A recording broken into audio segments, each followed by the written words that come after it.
നമസ്കാരം, അമൃതാണ്. നിങ്ങൾ വർക്കലയിൽ എത്തുന്ന സമയത്ത് വർക്കലയിൽ ശിവേരി ഉണ്ട്, വർക്കല ബീച്ച്, ഒത്തിരി കാഴ്ചകളുണ്ട്. പക്ഷേ വർക്കലയിൽ വന്നിട്ട് നിങ്ങളൊരു ബൈക്കോ ഒരു 2 വീലറോ ഹയർ ചെയ്യുന്നുണ്ടെങ്കിൽ മസ്റ്റായിട്ട് വിസിറ്റ് ചെയ്യേണ്ട അല്ലെങ്കിൽ റൈഡ് പോകേണ്ട ഒരു സ്ഥലം ഞാൻ കാണിച്ചു തരാം. ഇപ്പോൾ വർക്കല ഉള്ളത് വർക്കലയിലെ ട്രാഫിക്കിലാണ്. ഇപ്പോൾ ട്രാഫിക് കണ്ടീഷൻസിൽ നമ്മളെ ഹാൻഡിൽ ബാർ എങ്ങനെ വർക്ക് ചെയ്യുന്നു എന്നുള്ളത് നോക്കി എന്ത് കംഫർട്ടെന്നറിയാം. ഒന്നും അറിയണ്ട, കാല് കുത്തണ്ട, അത്രയ്ക്ക് കംഫർട്ടാണ്. അപ്പോൾ ഞാനിപ്പോൾ യൂസ് ചെയ്തുകൊണ്ടിരിക്കുന്നത് യമഹ XSR ആണ്. XSRൽ ഓൾഡ് സ്കൂൾ G2ൻ്റെ ഹാൻഡിൽ ബാർ വെച്ച് കഴിഞ്ഞാൽ എന്താണ് ഡിഫറൻസ് എന്നുള്ള ഞാനൊരു വീഡിയോ ആയിട്ട് ഷെയർ ചെയ്തിട്ടുണ്ടായിരുന്നു. അപ്പോൾ നിങ്ങൾ ഒരു XSR യൂസർ ആണ് അല്ലെങ്കിൽ XSR എടുക്കാൻ ഉദ്ദേശിക്കുന്ന ഒരാളാണെന്നുണ്ടെങ്കിൽ ആ ഒരു വീഡിയോ നിങ്ങൾക്ക് ചിലപ്പോൾ ഇൻട്രസ്റ്റിംഗ് ആയിരിക്കും. സോ അപ്പോൾ താല്പര്യം ഉണ്ടെങ്കിൽ ഒന്ന് ചെക്ക് ചെയ്ത് നോക്കുക. ഞാൻ ഇതിനകത്ത് ലിങ്ക് കാണിച്ചേക്കാം. സോ വർക്കലയിലൂടെ നമ്മളിങ്ങനെ പാസ് ചെയ്ത് പോവുകയാണ്. ഗ്യാപ്പ് കിട്ടുന്നില്ല കയറി പോകാനായിട്ട്.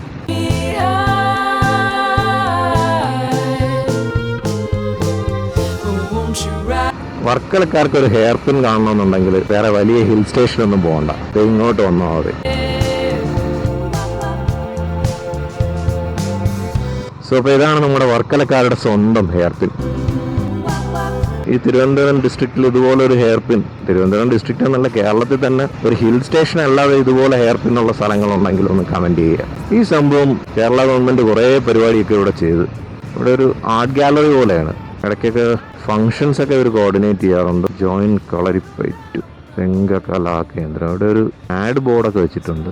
ഇത്രയും അടിപൊളിയായിട്ട് ഇത് ഒരു കെട്ടിയിട്ട് ഇതിൻ്റെ റിനോവേഷനൊക്കെ ഇപ്പോൾ കഴിഞ്ഞ ഗവൺമെൻറ് എന്തൊക്കെ ചെയ്തായിരുന്നു. ഇവിടെ ഒരു എൻട്രി ഒക്കെ ഉണ്ട്, പക്ഷെ ഇപ്പോഴും ഇത് ഇങ്ങനെ തുറന്നു കൊടുത്തിട്ടില്ലെന്ന് തോന്നുന്നു. ഇത് ശരിക്കും ഒരു റിസോർട്ടായിട്ട് കൺവേർട്ട് ചെയ്യാവുന്നതല്ലേ ഉള്ളൂ. ഗവൺമെൻറ് ഗസ്റ്റ് ഹൗസ് ആണ്, പഴയ ഗവൺമെൻറ് ഗസ്റ്റ് ഹൗസ് ആണ്. ഇപ്പം എന്താണ് അതിൻ്റെ ഒരു സ്റ്റാറ്റസ് എന്ന് എനിക്ക് അറിയത്തില്ല. പക്ഷെ എങ്കിലും അത് എന്ത് നല്ല അടിപൊളി ഒരു റിസോർട്ടാക്കി എടുക്കാവുന്നതാണെന്ന് അറിയാം. ഇത് മാത്രം സ്ഥലം ഉണ്ടെന്ന് അറിയാം. പുതിയ ഗവൺമെൻറ് എന്തെങ്കിലും ചെയ്യുമായിരിക്കും. ഓക്കെ, അപ്പം നമുക്ക് പോവാം. അതുപോലെ ഈ ഒരു ഹാൻഡിൽ ബാറിൻ്റെ വേറൊരു പ്രത്യേകത ഉണ്ട്, അത് ഞാൻ ഇപ്പോൾ എടുത്ത് കാണിച്ചു തരാം. അതായത് ഇതുപോലെ നമുക്ക് എവിടെ വേണോ കയറി പോവാം. വൈഡ് അല്ലാത്തതുകൊണ്ട് തന്നെ എങ്ങും തട്ടുമെന്ന് പേടിക്കണ്ട, ഇൻട്രൂഡ് ചെയ്ത് പോവാം. സോ ഇത് നോർത്ത് ക്ലിഫ് നിന്ന് റൈറ്റ് എടുക്കുക, നേരെ പിടയ്ക്കുക.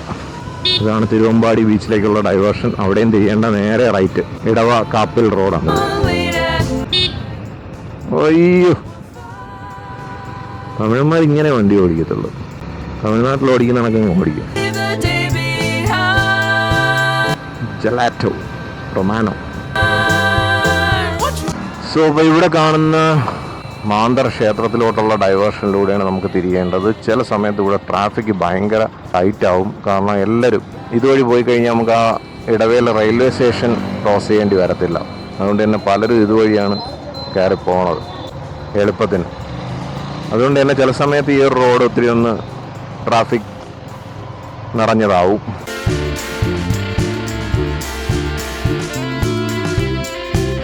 ഇപ്പോഴത്തെ പ്രശ്നം ആ ബസ്സാണ്. റോഡ് ഒത്തിരി കൺജസ്റ്റഡ് ആണ്.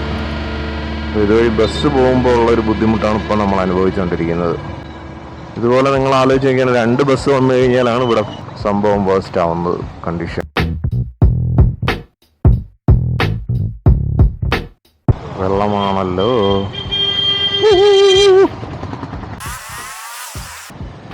യെസ്, ഇവിടെ തിരിയണം. സോ ഇതാണ് മാന്തർ ക്ഷേത്രം. മാന്തർ ക്ഷേത്രത്തിൻ്റെ റൈറ്റ് സൈഡിലായിട്ട് ഇങ്ങനെ ഒരു വഴി കാണാം. ഇതിലേക്കൂടെ ഉള്ള വഴിയെ തിരിഞ്ഞു കഴിഞ്ഞാൽ നിങ്ങളിങ്ങനെ ഓടിച്ച് ഇങ്ങനെ തിരിഞ്ഞ് ഇവിടെയൊക്കെ റോഡ് വൃത്തിയാക്കിയിരിക്കുന്നു, കോൺക്രീറ്റ് ചെയ്തിരിക്കുന്നു. നൈസ്. ഇങ്ങനെ കുറച്ച് ദൂരം പോകുമ്പോൾ ഇങ്ങനെ ഒരു വളവ് കാണാം. അവിടെയും തിരിയേണ്ട, നേരെ പിടിക്കുക. നേരെ പിടിക്കുമ്പോൾ നമ്മളിങ്ങനെ എത്തിച്ചേരുന്നത് ഇതുപോലെ മനോഹരമായിട്ടുള്ള ഒരു കാഴ്ചയിലേക്കാണ്. വാവ്, ഇവിടെ നിന്ന് പിടച്ചു വന്നൊരു ജമ്പെടുത്ത് അടിപൊളിയായിരിക്കും അല്ലേ.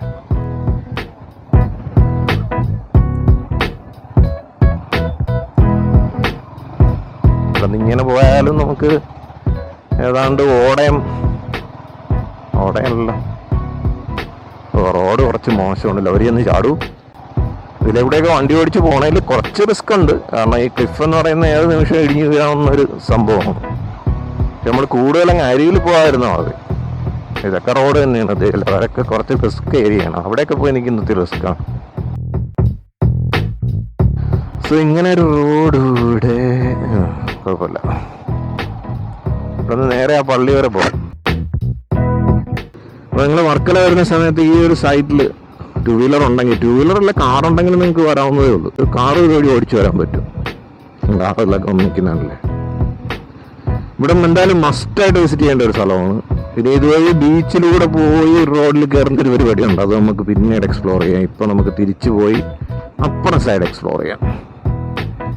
അതായത് ഇങ്ങനെ കുറേ ദൂരം ബീച്ചിൽ കൂടെ റൈഡ് ചെയ്യാൻ പറ്റുന്ന ഒരു സംഭവമാണത്. സോ നമ്മൾ ക്ലിഫിൽ കണ്ട ഇങ്ങനെ നിർത്തി തിരിച്ചു കണ്ട, അതാണ് നമ്മുടെ ഹാൻഡിൽ ബാറിൻ്റെ പ്രത്യേകത. ഓ ഇതൊരു കാറ്റല്ലേ. കടലെങ്ങനെ മാടി മാടി വിളിക്കുന്നു. ഇവിടെ നിർത്തി ഒത്തിരി നേരം ഒന്ന് കാണാതെ പോകാൻ അനുവദിക്കുന്നില്ല കടൽ. അത്രയ്ക്ക് അടിപൊളി കാഴ്ച. ഇറങ്ങിക്കോ.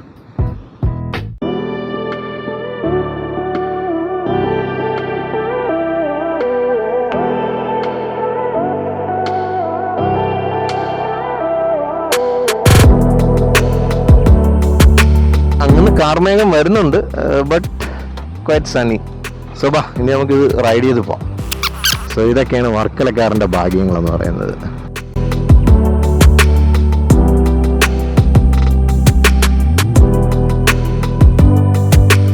ഭയങ്കരമായിട്ട് ക്രോസ് ഉണ്ട്. അതായത് ഈ ക്ലിഫിൽ ഇങ്ങനെ വന്ന് അടിക്കുന്ന ഒരു കാറ്റുണ്ട്. അത് നമ്മളെ ശരിക്കും, അതുകൊണ്ടാണല്ലോ ഇവിടെ ഈ പാരാഗ്ലൈഡിങ് ഒക്കെ ചെയ്യുന്നത്. അതായത് ക്ലിഫിൽ വന്ന് അടിക്കുന്ന കാറ്റിനെ എടുത്ത് ഉയർത്താനുള്ള ഒരു ശേഷിയുണ്ട്.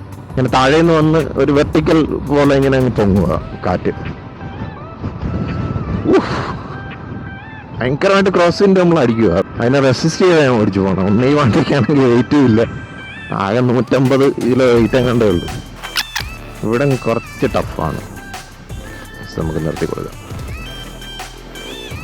ഈ കാറുകാർ എങ്ങനെ ഓടിച്ചു വന്നത്? അവിടെ കടന്നു പോകില്ലെന്നാണല്ലോ ഞാൻ വിചാരിച്ചത്. ചെറിയ കാറായോണ്ട് ഓടിച്ചു വന്നായിരിക്കും. ഇവിടെ കടന്നു പോകാൻ ഒത്തിരി പാടാണ്. സോ ഇവിടെ ഈ ആളുകൾ ഈ ക്ലിഫിൻ്റെ സൈഡിൽ വന്ന് നിൽക്കുന്ന എന്തോ റിസ്ക് ആണെന്ന് അറിയാം. പലർക്കും അറിഞ്ഞുകൂടാത്തതുകൊണ്ടാണ്. ക്ലിഫിൻ്റെ ആ സൈഡ് അടിഭാഗം കൂടെ നോക്കിയാലേ നിങ്ങൾക്ക് ഇത് മനസ്സിലാവും ഇത് ഇത്രമാത്രം റിസ്ക്കിയാണെന്നുള്ളത്. ഭയങ്കര റിസ്ക്കിയാണ്. എപ്പോഴാണോ ഇതൊക്കെ ഇടിഞ്ഞ് വീഴാം. ഒന്നും ഇപ്പം മഴയൊക്കെ പെയ്ത് കിടക്കുവാണ്. ഇപ്പം മഴ പെയ്ത് കിടക്കുന്ന സമയത്താണ് അത് ഭയങ്കര റിസ്ക്കായി മാറുന്നത്. യെസ്, ഇവിടെ എന്ത് പറ്റി? ഇനി അടുത്തൊരു പോയിന്റും കൂടെ ഉണ്ട്. അവിടെ കിടക്കുമ്പോഴാണ് കുറച്ച് മോർ റിസ്കി. മെയിൻ സ്ഥലമായിട്ടില്ല. സോ അപ്പോൾ ഇതുപോലെ ഇതിലേക്കൂടെ റൈഡ് ചെയ്ത് പോവുക. ഇനി ഒരു സ്ഥലം കൂടെ കാണാനുണ്ട്. അവിടെ നമ്മൾ എത്തിയിട്ടില്ല. അവിടെയാണ് കാറ് കടന്നു പോകാത്തൊരു സ്ഥലമുണ്ട്. ഈ അടുത്ത കണ്ട് ഇടിഞ്ഞ് വീണത്. അതിന് മുമ്പ് വരെ കാറ് പോകുമായിരുന്നു. ഞാൻ എൻ്റെ ഡ്രൈവറും കൊണ്ടൊക്കെ ഇത് പോയിട്ടുണ്ട്. പക്ഷെ ഇപ്പം അത് കുറച്ച് ഇടിഞ്ഞ് വീണതിന് ശേഷം പിന്നെ കാറ് പോകത്തില്ല, ടൂ വീലർ പോകും. പിന്നെ നമുക്ക് ആ സ്ഥലം കൂടെ ഒന്ന് പോയി കാണാം. ഇവിടെയൊക്കെ അത്യാവശ്യം ഒരുപാട് റിസോർട്ട്സും പരിപാടിയൊക്കെ ഉണ്ട്. മിക്കവാറും ഹോം സ്റ്റേസ് ഒക്കെയാണ്. ഈ ഒരു ഏരിയയിൽ കൂടുതലും ഹോം സ്റ്റേസ് ആണ്. Big candy Ayurveda and yoga. വാച്ച് വിചാരിക്കുന്നത് ഞാൻ സൈക്കിൾ ചവിട്ടുന്നതാണെന്ന്. ആക്ടിവിറ്റി എന്നും പറഞ്ഞാൽ ഇടയ്ക്കിടയ്ക്ക് ഓണാവുന്നത്. വണ്ടിയുടെ ഒരു റിഫൈൻമെൻറ്റ് ലെവലും ഉണ്ടായിരിക്കും. സൈക്കിൾ ചവിട്ടുന്ന സ്പീഡായതുകൊണ്ടായിരിക്കാം.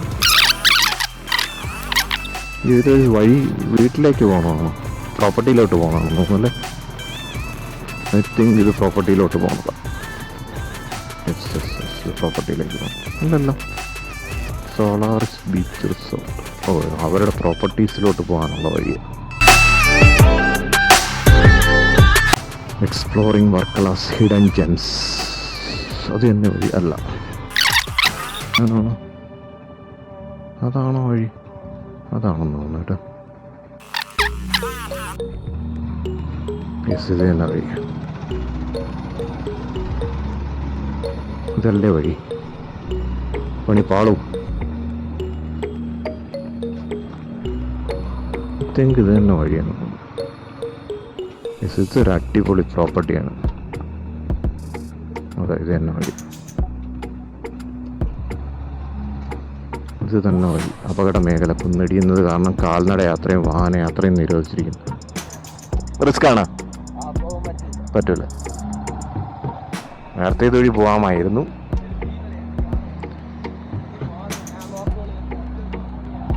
ഇപ്പം അത് റിസ്ക് ആണ്. ഇതുവഴി പോകില്ലേ? ഇവിടെ ക്ലിഫ് ഇടിഞ്ഞ് വീഴുന്നുണ്ട്, അതാണ് അവർ നിരോധിച്ചിരിക്കുന്നത്.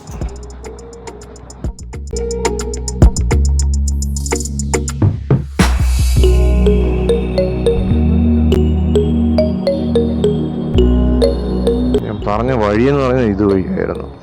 ഇതുവഴി അങ്ങ് നേരെ അങ്ങ് കണക്ട് ചെയ്യുമായിരുന്നു. പക്ഷെ ഇപ്പം ക്ലിഫ് ഇടിഞ്ഞതിന് ശേഷം അതുവഴി പോകാൻ പറ്റുന്നില്ല. ഇതേ നമ്മളെ കണ്ടാലാണ് അവർ ഇതുവഴി നടന്നു വരിക. ഇതുവഴി അങ്ങ് പോകാമായിരുന്നു, ഇപ്പം അത് പറ്റത്തില്ല. ഒരു 2 വീലറൊക്കെ ആളുകൾ ഓടിക്കുന്നുണ്ട്. സൈഡിൽ കൂടെ എടുത്ത് പോകുന്നത് കുറച്ച് റിസ്ക്കിയാണ്. നോക്കാം, അവർ ചേട്ടൻ പോയല്ലോ. സോ ഇതുവഴി എടുത്തോണ്ട് വരാതിരിക്കുന്നതാണ് നല്ലതെന്ന് തോന്നുന്നു.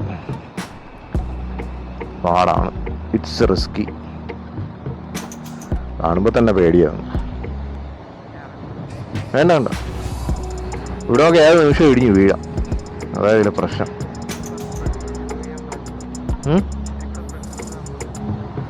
എങ്ങനെയാണ് എന്നേക്കായിട്ട് അങ്ങ് പോവാം.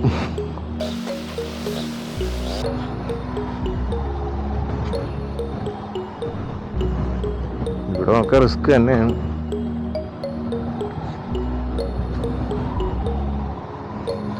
വെള്ളരിക്ക് നിൽക്കുന്നുണ്ടായിരുന്നു, വെള്ളരിക്ക്.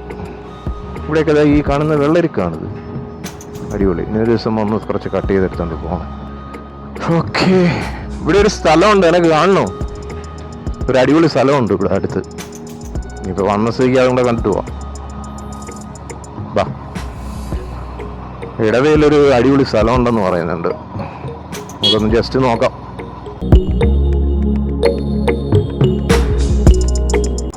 ഈ പള്ളി ഇങ്ങനെ കാണുമ്പോഴത്തേക്ക് ഒരു വലിയ നൊസ്റ്റാൾജിയുണ്ട്. പണ്ട് സെൻട്രൽ സ്കൂളിൽ പഠിക്കുന്ന സമയത്ത് ഞങ്ങളുടെ സ്കൂൾ ബസ് ഏതാണ്ട് ഒരു 50-60 കിലോമീറ്ററൊക്കെ സഞ്ചരിച്ച് സ്കൂളിലെത്തുകയും തിരിച്ച് വീട്ടിലെത്തുകയും ചെയ്യുന്നത്. അപ്പോൾ അതിനിടയിൽ ഇതുവഴിയൊക്കെ കറങ്ങും. ആകെ 2 ബസ്സേ ഉണ്ടായിരുന്നുള്ളൂ. ഒരു കണ്ടലുണ്ടല്ലോ ഇവിടെ, കണ്ടൽക്കാട് പോലെ. യെസ്, അത് ഇവിടെ തന്നെ. കുറച്ച് അങ്ങോട്ട് പോകണം, വണ്ടി അവിടെ വെച്ചിട്ട് പോകണം. ഇപ്പോൾ ഒത്തിരി ആളുകൾ ഇവിടെ ഇത് കാണാൻ വരുന്നുണ്ട്. ഈ ഫേസ്ബുക്കിലൊക്കെ വൈറലായതിനു ശേഷം ആളുകൾ എത്തി തുടങ്ങിയാണ്. നല്ല കാഴ്ചകളാണ് അവിടെ.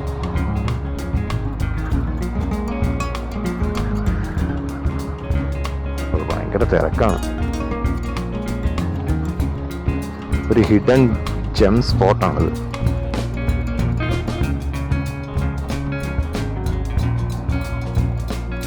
ട്രാക്ഷൻ കൺട്രോൾ ഒരു പരിധി വരെ നമ്മളെ സപ്പോർട്ട് ചെയ്യുന്നുണ്ട്. ഫസ്റ്റ് ഗിയറിലാണ് ഞാൻ പോയത്. എത്ര ദൂരം പോകും നോക്കാം നമുക്ക്. വേണ്ട, റിസ്ക് എടുക്കണ്ട. എല്ലാ സ്ഥലത്തും ട്രാക്ഷൻ കൺട്രോൾ സപ്പോർട്ട് ചെയ്യണമെന്നില്ല. ഇവിടെ നിന്ന് വെച്ചിട്ട് നടക്കണം. ചേട്ടാ ഇനി പോട്ടെ, നമുക്ക് ഇവിടെ വയ്ക്കാം.